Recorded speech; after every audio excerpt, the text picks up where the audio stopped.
Greetings for our universe. This is J. Douglas Barker. The book is titled Exposed, subtitled Humanity Craves Power, and joining me is the author, Anton D. Morris. Welcome, sir, to the program. Thanks, Jay. I'm happy to be here. Well, Anton, this is your second book. You are on the path to become a prolific author, perhaps, because this is over around 350 pages, which is a fairly ambitious effort to get a novel, get the concept together, get your characters lined up, and then tell the story. How did this story get started? What motivated you to begin this journey of writing this book, Exposed? Went on vacation with my wife, and we went to New Orleans. And in New Orleans, we visited a slave plantation, and that was a very interesting thing to see, to go and visit. After doing that, a lot of the questions started coming to my mind. Number one, just the whole concept of racism. What successful businesses have the men who were plantation owners? Well, what successful business that their children have? And in particularly, what came to my mind was the black slave owners, right? And what successful business have they created from the profits of that they inherited from their slave owner ancestors? I'm talking of their children, of course. Why are the stories of black slave owners often excluded? Right. Where would the discussion of things like referendums go if we were to talk about or throw out some facts about the 10 wealthiest slave owners?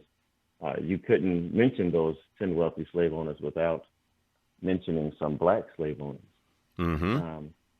How would the topic of racism in America change if we discussed that the precedent for one man owning another was set in court decision that allowed Anthony Johnson, who was a black man, to have land and legally own another? That slave also wasn't what was called an indentured slave, if I understand history a little bit.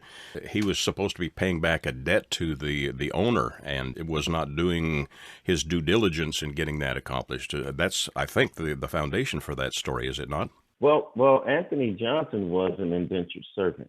Okay. And after that, he was given the authority to have land and have his own servants. And as the story went, he lent out one of his servants to someone. And then there was a little dispute, and so they ended up going to court. And what eventually happened was the court decided or ruled that the servant was, in fact, Anthony Johnson's property. And so Anthony Johnson, really a black man, became the first slave owner. Amazing. In America. You have a background in teaching and education. Obviously, that's coming through in your writing. This is a very fascinating bit of history. In weaving it into the story is a vital part of not only history, but also of this story you're telling, correct?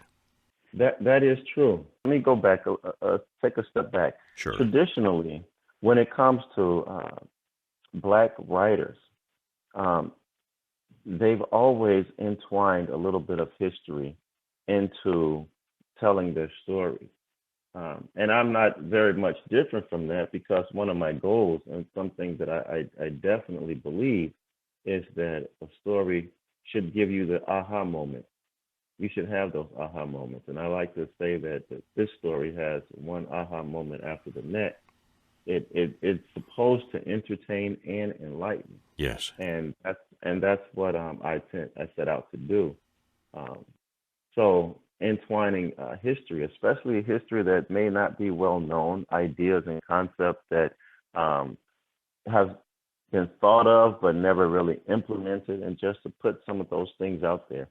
Now, are Althea and Cassandra your main characters in this novel? one thing that someone who read it and pointed out, which is intentional, is the main character is a guy named Horace, and Horace is his point of view is never brought up in the story, and I did that intentionally for a lot of reasons because I wanted Horace to, in a sense, represent the readers. We all have multiple sides to ourselves, and people see us differently. Every single person will see us in a different way, and Horace is that character. We never get his point of view. Cassandra, she's like a prophetess. She's a very witty lady.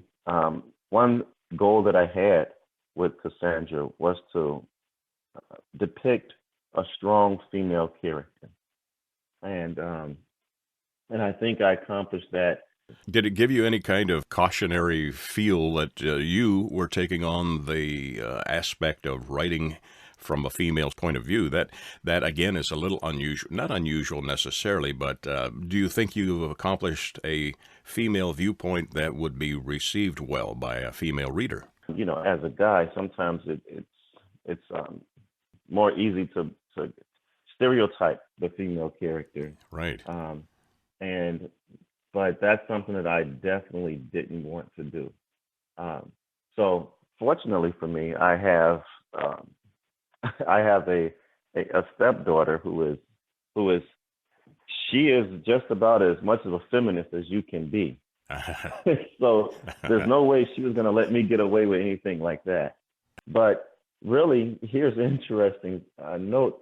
The original title for this story was Black Republicans. And my original idea was having this guy run for president and having all of these, in my mind, would be elaborate debates and conversations and talking about the economy and schools and foreign policy, all these kind of things. And while I was thinking about all of these things to say, there was no story. I needed a story, and that brought in the Apollo character. The Apollo character is a good guy, just graduated from Morehouse College, and he is trying to make his way. And it was not just Apollo as an upstart trying to make his way. It's the organization too, the little secret society that they have. It's called Gudi Fet, which is a West African word that stands for dark air. Hmm. And so this organization is made of men who were black slave owners who had to, in history, combine themselves together for their own sustainability.